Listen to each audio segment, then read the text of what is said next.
By the end of his first year as police chief, Marcus Thompson had transformed Willow Creek in ways no one thought possible. The town that once whispered about corruption and bias now buzzed with stories of reform and renewal. Crime rates had dropped significantly, and community events, once sparsely attended due to lingering distrust, were drawing record crowds. Residents who had avoided the police for years were now approaching officers with questions or concerns, their fear replaced by cautious optimism. Marcus stood at the center of it all, not as a distant authority figure, but as someone deeply invested in the lives of the people he served. He made it a point to attend local festivals, visit schools, and join neighborhood cleanup efforts. His presence wasn't just symbolic.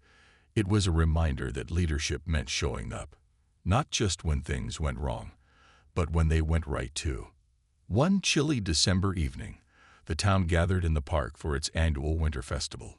Strings of twinkling lights adorned the trees, and the air smelled of hot cocoa and roasted chestnuts. A small stage had been set up near the fountain, where Mayor Patricia Dunn introduced Marcus to say a few words. "Before we light the tree," she said with a warm smile, "let's take a moment to thank Chief Marcus Thompson for everything he's done this past year. Under his leadership, our police department has become a model of accountability and trust, so let's give him a round of applause." The crowd erupted into cheers, some whistling and clapping enthusiastically. Marcus stepped onto the stage, visibly humbled by the reception. He waved briefly before stepping up to the mic, his expression thoughtful. "Thank you," he began, his deep voice carrying across the park. "But this isn't about me. It's about all of us. Change doesn't happen because of one person. It happens when a community comes together and decides it's worth fighting for." He paused, scanning the sea of familiar faces. "When I first arrived in Willow Creek, I saw challenges, but I also saw potential. Potential for growth, for understanding, and for healing. And over the past year, I've watched this town rise to meet those challenges head-on. Officers have embraced reforms. Residents have spoken out, held us accountable, and worked alongside us. That's what real progress looks like." His words struck a chord, and the crowd responded with nods and murmurs of agreement. Marcus continued, his tone softening. "We're not perfect. There will always be room for improvement. But if we keep listening, learning, and working together, there's no limit to what we can achieve." As he finished speaking, the mayor handed him a long wooden pole topped with a flame. With a flick of his wrist, Marcus lit the towering Christmas tree at the heart of the park. The crowd gasped in awe as thousands of tiny bulbs illuminated the night, casting a golden glow over the festivities. Children cheered, couples hugged, and older residents exchanged nostalgic smiles. Later that evening, as Marcus wandered through the festival, he found himself pausing near the food stalls. Jake, the officer who had apologized during the town hall meeting months earlier, approached him hesitantly, holding 2 cups of hot chocolate. "Chief, mind if I join you?" Marcus smiled faintly and nodded. "Of course." They stood side by side, sipping their drinks as families laughed and danced nearby. After a moment, Jake spoke. "I never thought I'd say this, but I'm proud to wear the badge again. Thanks to you, I actually believe in what we're doing now." Marcus studied him for a moment, then nodded slowly. "That means a lot, Jake. Remember, though, it's not about me. It's about the choices you make every day. Keep choosing to do better, and you'll inspire others to do the same." Jake grinned sheepishly, raising his cup in a silent toast. As they parted ways, Marcus felt a surge of hope. Willow Creek was proof that even the smallest towns could tackle the biggest problems, if they committed to change. Standing under the sparkling lights, surrounded by laughter and music, Marcus allowed himself a rare moment of satisfaction. He knew the fight against prejudice and inequality would continue far beyond Willow Creek, but for now, he took solace in knowing he'd helped plant seeds of justice in fertile ground. And as long as those seeds kept growing, the future looked brighter than ever. Months had passed since Marcus Thompson took the reins as police chief, and Willow Creek was beginning to feel different. The reforms he'd implemented, body cameras, diversity training, and the Civilian Oversight Committee, were slowly taking root, though not without resistance. Some officers still grumbled about the changes, while others quietly adapted, realizing that Marcus wasn't there to punish them, but to help them grow. One crisp autumn evening, the town held its quarterly community meeting at the local high school auditorium. Dozens of residents filled the rows of seats, their faces a mix of curiosity and cautious optimism. Marcus stood on stage alongside Mayor Patricia Dunn and Sheriff Linda Hayes, ready to address concerns and celebrate progress. But tonight, something unexpected happened, a moment that would leave an indelible mark on everyone present. As the meeting drew to a close, Mayor Dunn opened the floor for public comments. For several minutes, residents spoke about their experiences with the police department, some praising recent improvements, others voicing lingering frustrations. Then Jake, one of the officers involved in the infamous lamppost incident, walked up to the microphone. His hands trembled slightly as he adjusted the mic, his face pale under the harsh stage lights. I didn't think I'd be doing this," Jake began, his voice shaky but sincere. "But Chief Thompson asked us to reflect on our actions, to think about how we represent this badge, not just to each other, but to the people we serve. And I've done a lot of thinking." He paused, glancing briefly at Marcus before continuing. "What happened that night? It was wrong. There's no excuse for it. We let our biases cloud our judgment, and we humiliated someone who didn't deserve it. Worse, we humiliated the person chosen to lead us. That's not leadership. That's cowardice." The room was silent, every eye fixed on Jake. He swallowed hard, his knuckles white, as he gripped the sides of the podium. "Chief Thompson has pushed us to be better, to see beyond stereotypes, and treat people with respect. At first, I resented it.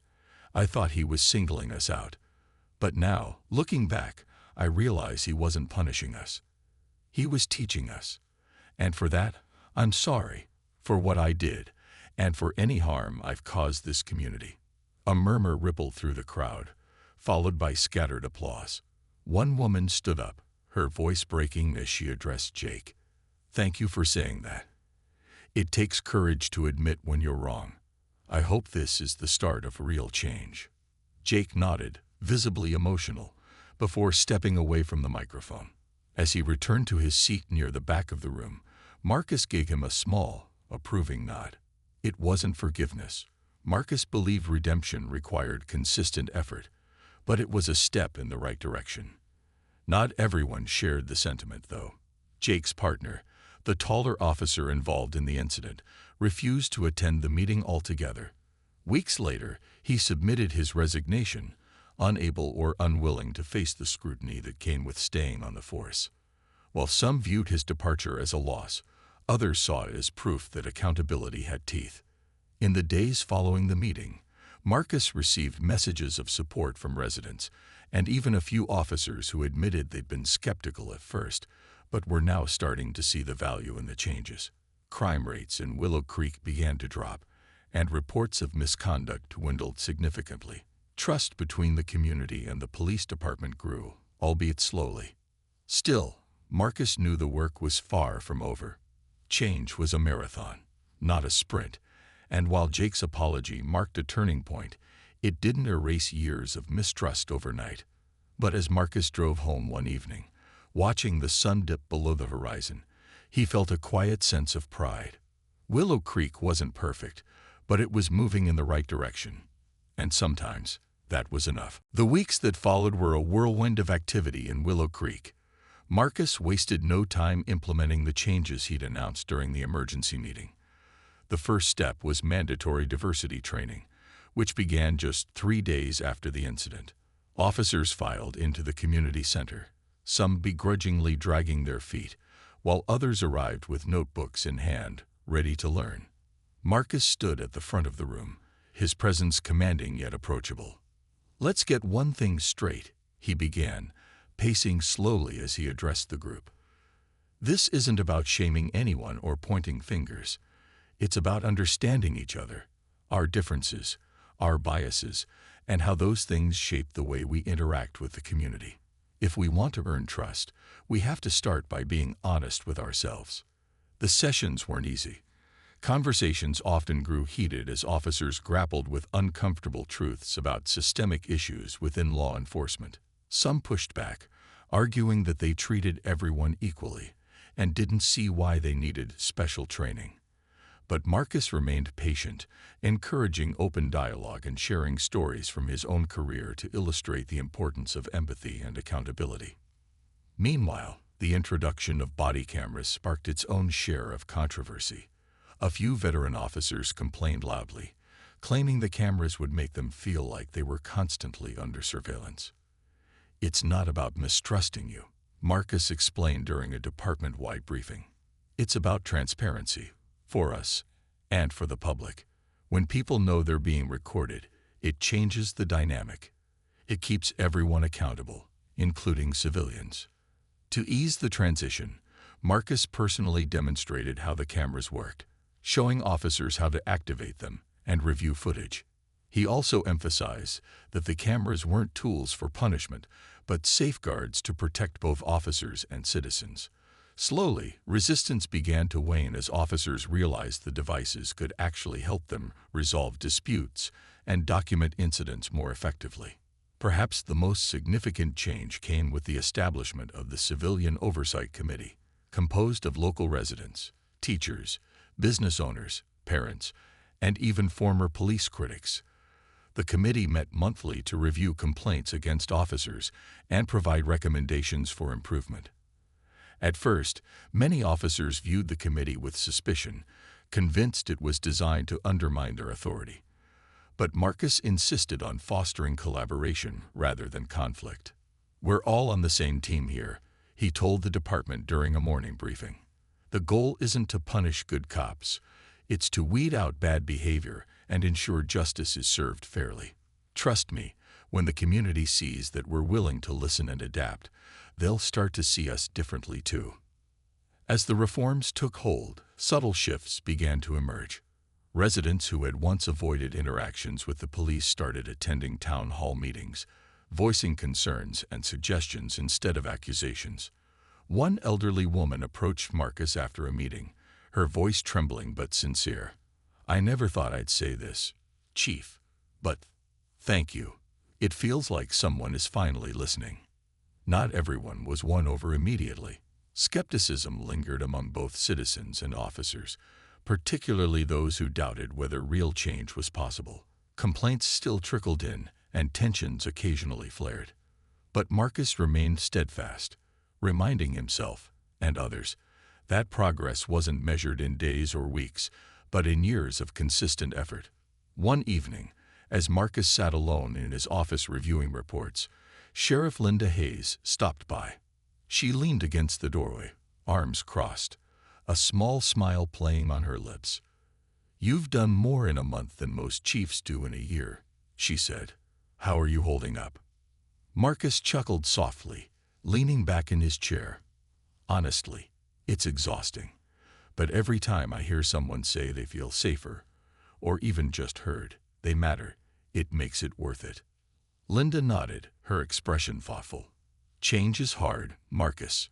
You're asking people to rethink everything they thought they knew about policing. That doesn't happen overnight. But you've already planted the seeds. Now it's up to all of us to water them." Marcus smiled faintly, looking out the window at the quiet streets of Willow Creek. He knew the road ahead wouldn't be smooth, but for the first time in a long while, he felt hopeful. The town may have been small, but the impact of these changes could ripple far beyond its borders, if only they stayed committed to the journey. The next morning, the sun rose over Willow Creek, casting golden light on the quiet streets that had been the stage for such a dramatic confrontation just hours earlier.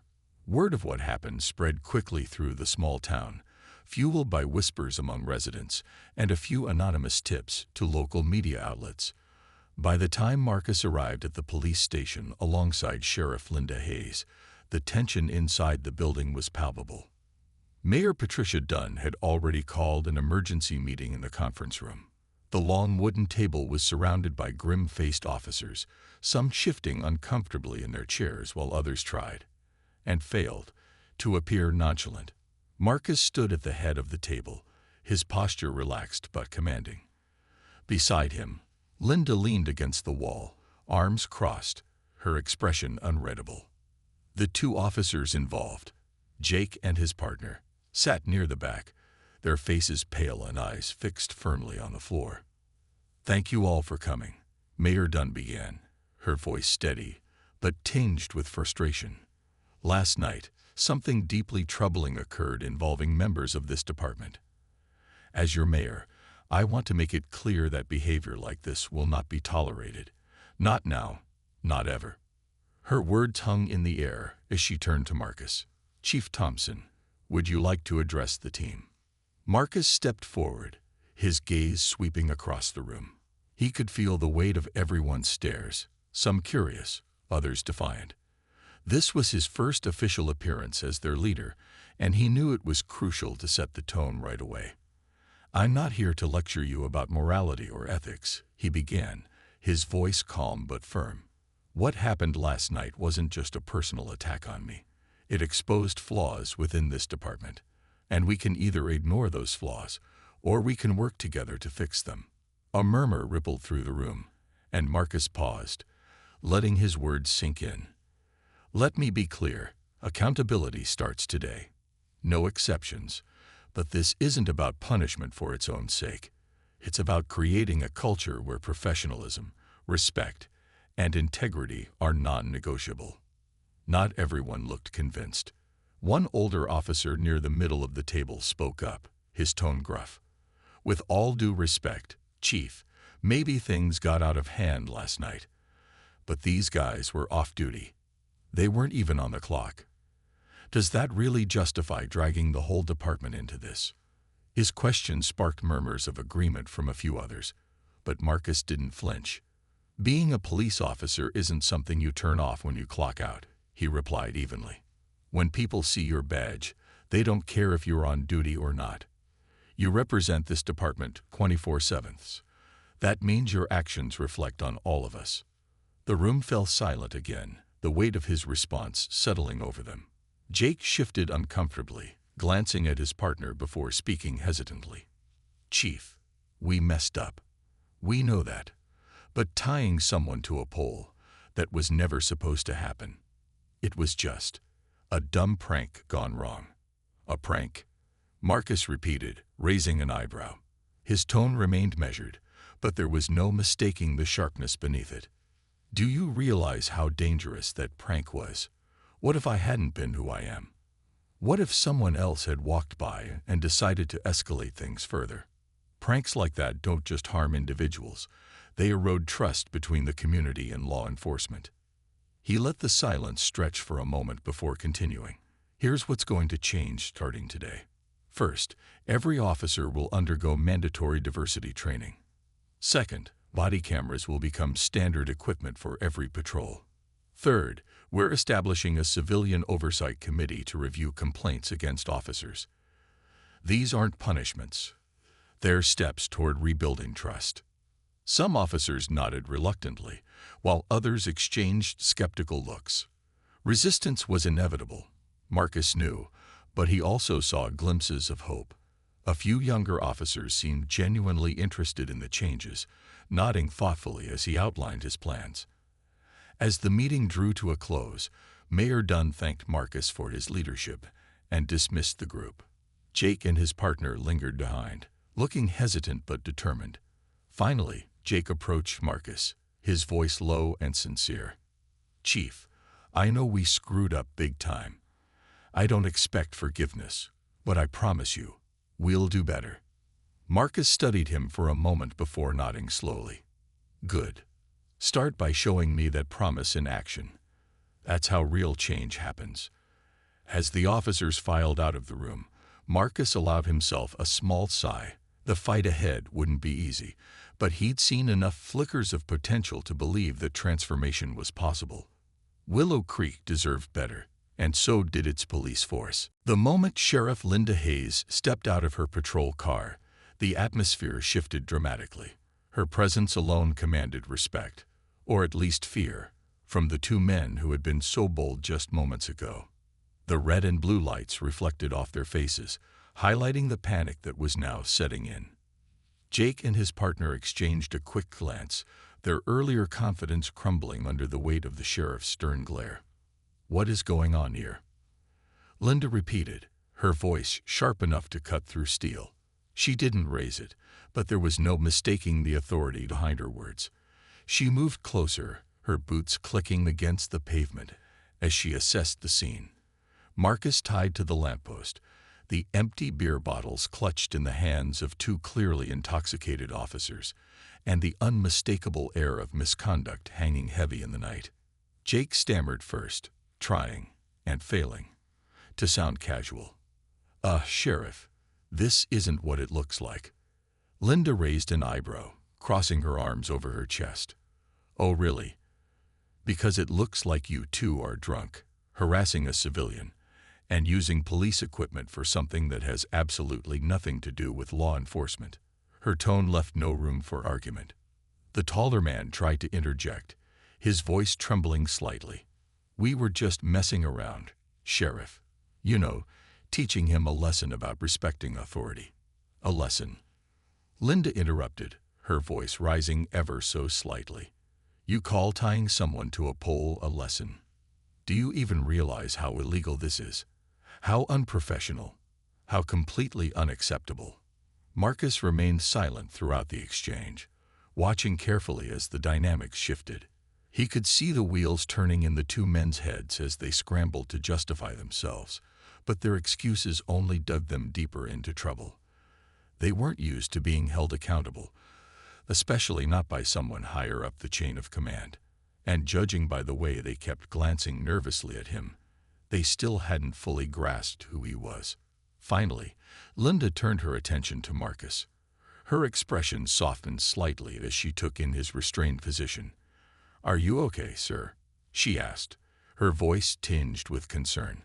Marcus nodded calmly, though his eyes betrayed a flicker of frustration. "I'm fine," he replied, his voice steady. "But I think it's time we clarified a few things." Linda gave him a curious look before gesturing for one of the officers to uncuff him. When neither of them moved, she snapped, "Now." The urgency in her voice spurred Jake into action, fumbling with the keys as he hurriedly unlocked the handcuffs. Meanwhile, Linda pulled out her pocket knife and sliced through the zip ties binding Marcus to the pole.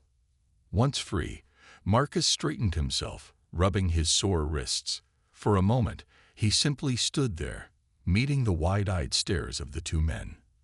Then, with deliberate calmness, he spoke. "My name is Marcus Thompson," he said, his voice carrying a quiet authority that silenced everyone around him. "And I'm your new police chief." The effect was immediate. Jake dropped the keys he'd been holding, while the taller man staggered back as if struck. Their faces turned pale, their mouths opening and closing like fish out of water. It was clear they hadn't connected the dots until now. They had no idea they'd just humiliated the very person tasked with leading them. For a long moment, nobody said anything. The gravity of the situation hung in the air like a storm cloud, heavy and suffocating. Finally, Linda broke the silence. "Do either of you have anything to say for yourselves?" she asked, her tone icy. Neither man responded. They couldn't. All the bravado, all the misplaced aggression, they were gone, replaced by sheer terror as they realized the magnitude of their mistake. Linda shook her head in disgust. "Get back to the station.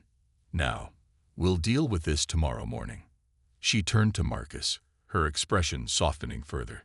"Chief Thompson, I apologize deeply for what happened here tonight. This is not the standard we uphold in Willow Creek, or at least, it shouldn't be."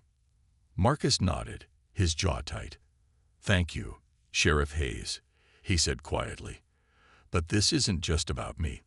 This is about accountability, about making sure something like this never happens again." As the two officers slunk away, their shoulders hunched in shame, Linda placed a reassuring hand on Marcus's arm. "Let's get you settled in," she said gently. "Tomorrow, We'll figure out how to handle this properly." Marcus exhaled slowly, staring after the retreating figures. He knew this was only the beginning. The road ahead wouldn't be easy, but if there was one thing Marcus Thompson understood, it was that change always started with a spark. And tonight, that spark had been lit. The night air was chilly, and the lampost's faint hum did little to ease the tension surrounding Marcus. Tied securely to the pole with zip ties and handcuffs, he stood motionless, his mind racing. The two men stood a few feet away, laughing as though they'd just pulled off some grand prank. Their amusement was laced with cruelty, their voices echoing through the empty streets of Willow Creek. "Look at him," Jake snickered, pointing at Marcus like he was some kind of spectacle. "That he didn't think this would happen when he decided to stroll into our town." The taller man, whose name Marcus hadn't caught, nodded in agreement, taking another swig from his beer bottle. "Yeah, serves him right for acting all high and mighty. Maybe next time he'll think twice before sticking his nose where it doesn't belong." Marcus remained silent, his expression unreadable. He wasn't about to give them the satisfaction of seeing him rattled. Instead, he used the moment to observe every detail, their body language, their tone, the way they seemed to feed off each other's aggression. These weren't just random acts of cruelty. They were symptoms of something deeper, a toxic mindset that had likely festered unchecked for years. "You know," Marcus finally spoke, his voice calm but firm, cutting through their laughter like a knife. "You're making a big mistake." The taller man froze mid-laugh, his eyes narrowing suspiciously. "Oh yeah? What's that supposed to mean?" Marcus met his gaze directly, unwavering. "It means you don't know who I am. And trust me, when you find out, you're going to regret this." For a brief moment, there was silence. The two men exchanged uneasy glances, as if weighing whether Marcus's words carried any weight. But then Jake scoffed, waving a dismissive hand. "Yeah, sure. Big talk for someone tied to a pole. Who are you supposed to be, huh? Some hotshot lawyer? A reporter looking for a story?" Neither of them waited for an answer. Instead, they turned their backs on Marcus, chuckling as they resumed their earlier conversation. It was clear they didn't take him seriously. To them, Marcus was just another faceless outsider, someone whose life and identity didn't matter beyond the twisted satisfaction they got from humiliating him. But Marcus wasn't worried. In fact, he almost felt sorry for them. They had no idea that their actions tonight would set off a chain reaction they couldn't possibly control. While they laughed and joked, oblivious to the gravity of their behavior, Marcus knew this moment would mark the beginning of their downfall, and perhaps the start of something better for Willow Creek. As the minutes ticked by, Marcus scanned the area, watching as a few passers-by noticed the scene but quickly looked away. One elderly woman paused for a second, her eyes widening in shock, but she hurried off without saying a word. Another man glanced over, shook his head, and disappeared into the shadows. Fear kept them silent, unwilling to confront the officer's misconduct. Then, just as Marcus began wondering how long he'd have to endure this humiliating display, headlights appeared in the distance. The patrol car rolled up slowly, its red and blue lights casting an eerie glow across the street. As the vehicle came to a stop, Sheriff Linda Hayes stepped out, her sharp eyes immediately locking onto the bizarre sight before her. Marcus tied to a lamppost, surrounded by two smirking men holding beer bottles. Her jaw tightened as she took in the scene.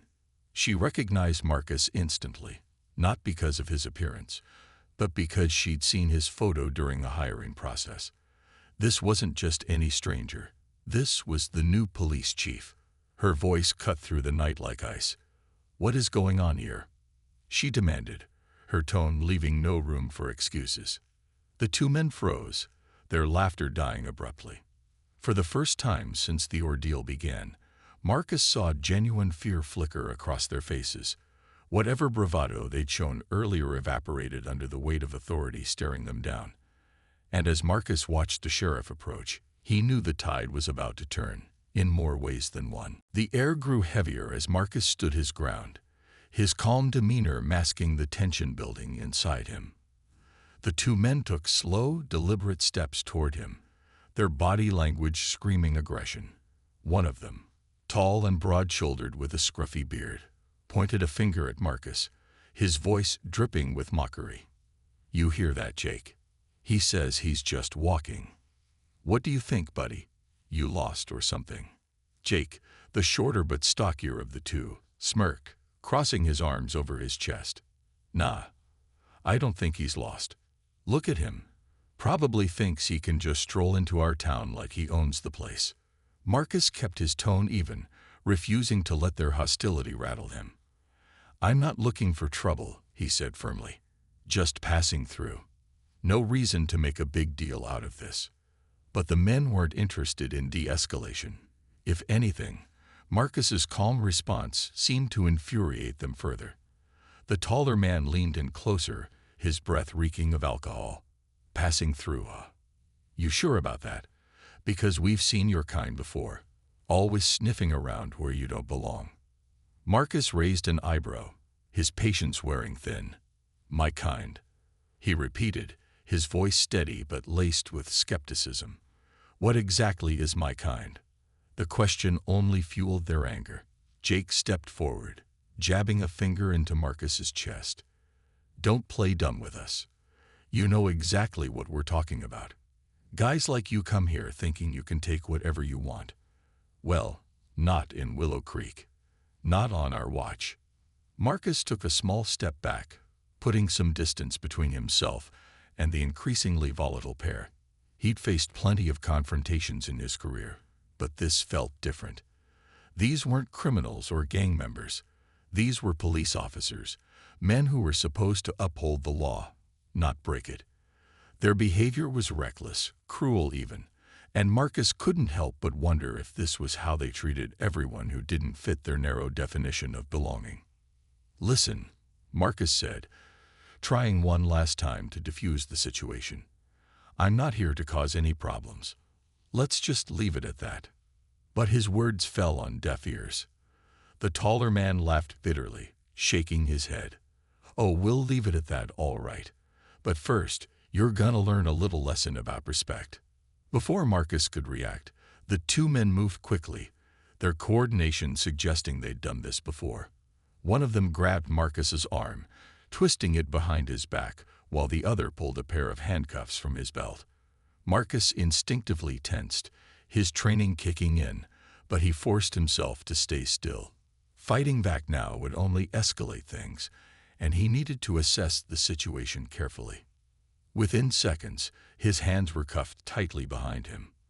The metal dug into his wrists, but Marcus ignored the discomfort, focusing instead on keeping his composure. "This is illegal," he said evenly, his eyes locked on theirs. "You know that, right?" The taller man sneered, clearly unbothered by the accusation. "Illegal? Who's gonna stop us?" "You?" Jake chuckled, pulling a roll of zip ties from his pocket. "Let's make sure he remembers this night," he said, wrapping the ties around Marcus's torso and securing him to a nearby lamppost. The cold metal of the pole pressed against Marcus's back as the men tightened the restraints, ensuring there was no way for him to break free.